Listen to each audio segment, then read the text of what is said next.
on est plutôt vendeur et qu'on connaît quelqu'un qui sait gérer N8N, c'est mieux, oulala l'orthographe, c'est mieux de s'associer.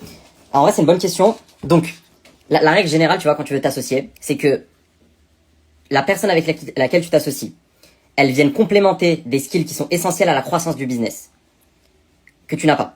Ok, donc c'est ça la règle générale. On s'associe pas juste pour avoir une épaule sur laquelle pleurer quand tu vois quand la prospection marche pas et que ton funnel d'ads est pas rentable.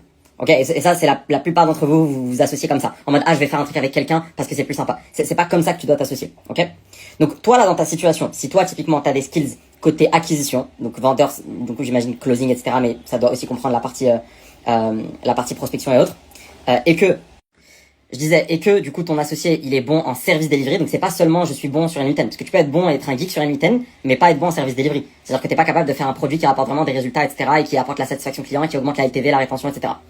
Ok, donc c'est deux choses différentes hein.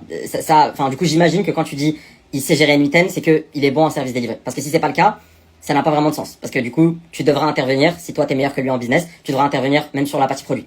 Ok, donc si c'est ça la situation c'est good, sinon je te déconseille de t'associer. Parce que si son seul skill c'est je suis un geek N8N et je suis bon sur la partie technique, honnêtement c'est une commodité, tu vois. Genre tu peux payer un Pakistanais à 50 balles sur Fiverr et il va te faire ton workflow. Ça a pas vraiment de valeur. Ce qui a beaucoup de valeur, c'est d'identifier un gap dans la niche, savoir créer une infrastructure qui résout ce gap de manière quantifiée, ok, et pouvoir l'améliorer, le maintenir, etc. C'est ça qui est rare.